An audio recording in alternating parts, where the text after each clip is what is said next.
Hello, good day. This is Christine Dumdum, reporting for mentoring and coaching for professional development. Well, first, let us define mentoring and coaching for professional development. Mentoring is a guidance based relationship where an experienced individual, we call it the mentor, shares knowledge and expertise and experience to support the personal as well as the professional growth of a less experienced individual, and we call it the mentee. This is under mentoring. We have coaching. Coaching is a collaborative process where a trained professional, the coach, helps individuals, the coaches, achieve specific goals, develop skills, and improve performance through guided reflection and exploration. Guided. Basically, mentoring and coaching are the same. There are just a few differences. So let's first differentiate mentoring and coaching. While mentoring focuses on guidance and support, coaching focuses on development and improvement. Mentoring emphasizes sharing experience and expertise. On the other hand, coaching emphasizes goal setting and achievement. Mentoring typically has a long term relationship between the mentor and the mentee, while coaching has typically a short term engagement.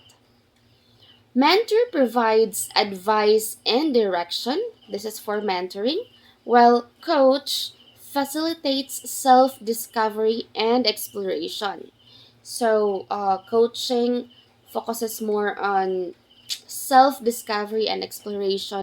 Mentoring focuses on personal growth and as well as professional, while coaching focus on specific skills only or the performance or the target goal. So that's the difference between coaching and mentoring. Well, mentoring and coaching are essential for professional development and education because it enhances communication, conflict resolution, emotional intelligence, leadership, and team management. For communication, well, during mentoring coaching, there should be a one on one talk between the mentor and the mentee. That is the process when communication has been enhanced. So there's a talk. The mentee, the coach, she talks about all his or her concerns, areas where she needs help or assistance, and the mentor, the coach, helps the mentee or the less experienced professional, gives advice and demonstrates if necessary. And then conflict resolution. So, mentoring coaching enhances conflict resolution. So, during if there's conflict, so there's a mentoring coaching going on. There's advice, and then conflict resolution follows um, after the communication happens about the conflict. So emotional intelligence will be enhanced. How this emotional intelligence will be enhanced? Well, let's say for example, for me, if there are some things that I am confused, especially in decision making subjects, I am confused, especially if emotions are involved. So, emotional intelligence will be enhanced after we communicate our concerns, the confusions we have. So, we communicate it to our mentor or to our coaches. Well, for me, I communicate it to someone I respected because if if that someone you respected gives you advice, naturally your mind and your heart is open to accept the advice because you respect the person. We follow that advice, or we often make that advice as basis on how we resolve conflicts, on how we set our emotions properly. So, by communicating, emotional intelligence will be properly balanced, or let's say enhanced. So, leadership comes after the emotional intelligence is enhanced or is properly set, because a leader actually needs to be objective. So, as human as we are, um, a leader is also a human. So, of course, they feel pain, they will feel shame if ever there are some decisions that will fail. So, they need to be emotionally stable, and being emotionally stable, that will comes after your emotional intelligence is set properly. So, kanang maayo na ka mo define or mo understand sa imong kaugalingon nga emotion.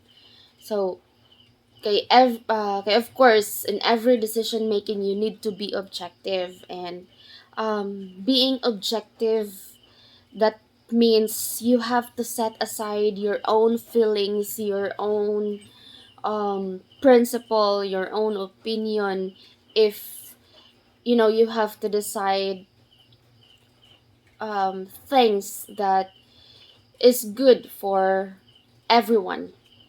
It is for the good for everybody, even if you won't benefit from that decision that you have to make, or you have a different principle, you have a different belief, you have a different opinion regarding the matter.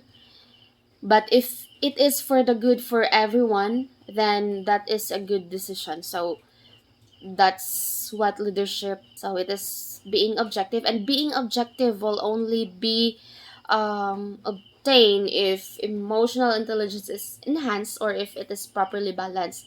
Because once as a leader, you know how to balance your emotion, you know how to set aside your shame, or you know how to set aside your pain, and um, you focuses on what's good for everybody. So that is emotionally intelligent, emotionally stable. So that will mean that leadership will be enhanced as well. So team management, of course, that will follow if we have good leadership and or good team management. So that will come after we have a good leadership. So mentoring, so these are key aspects for mentoring: guidance from experienced professional. We have sharing best practices and experience, support, encouragement for the mentee. So this actually is one of the best thing for the mentis side. So when you are being supported, when you are always being encouraged, because sometimes as a newbie in some industries or in an education, um, eventually as a newbie, all the struggles, time management, culture shock, support and encouragement will be very important. Fostering reflective practices and improvement. So, reflection, self reflection, and self awareness. So, as a person or as an educator, it's not always that we need someone to correct us, to look at us, or to inform us about some things. We have to self reflect, self awareness of our own mistakes, of our own areas that needs improvement. So next, key aspects for coaching, we have collaborative goal setting and achievement. There's a collaboration, identifying and enhancing strengths and weaknesses. So during coaching sessions, um, we tackle individual areas of strength and then individual areas of weaknesses. So for strength, it needs to be recognized, appreciated. For weaknesses, it needs to be improved and worked on. We have improving performance and productivity. So this is for the coaching.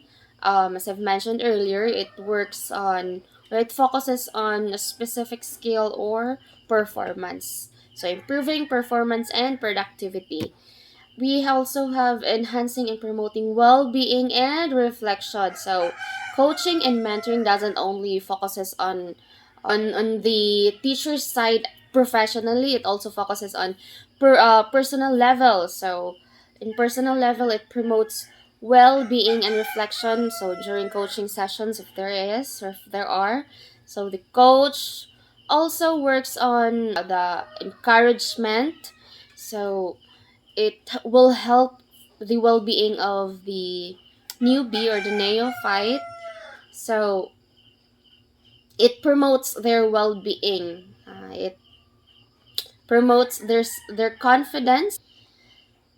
We have effective practices. So effective practices, we have active listening and empathy. So active listening and empathy, this works for both sides, the coach and the coachee, the mentor and the mentee. Clear communication and feedbacking. So we have setting goals and expectations.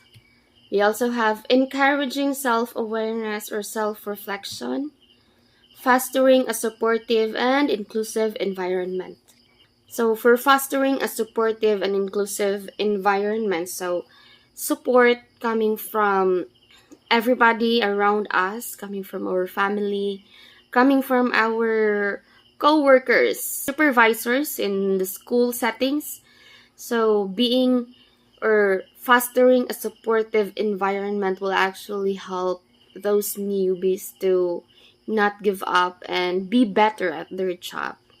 And inclusive environment, being accepted, being able to feel welcomed in a community that you are new or you are comfortable in your workplace. Benefits of coaching and mentoring. We have improved teaching practices and student outcomes. So of course, if coaching and mentoring are done in regular basis, so they every time there's a coaching and mentoring happens, so they talks about areas that needs improvement, and then eventually those areas that needs improvement will be improved, and then of course student outcomes eventually improves after the quality of the teaching of the teacher improves.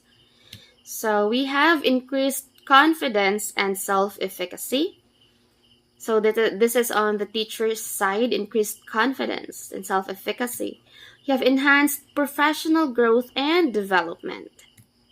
You also have better work-life balance and well-being. So after the teacher's teaching quality improved, students' outcome improved, you have increased job satisfaction and retention. And that's all for my report for today, and thank you.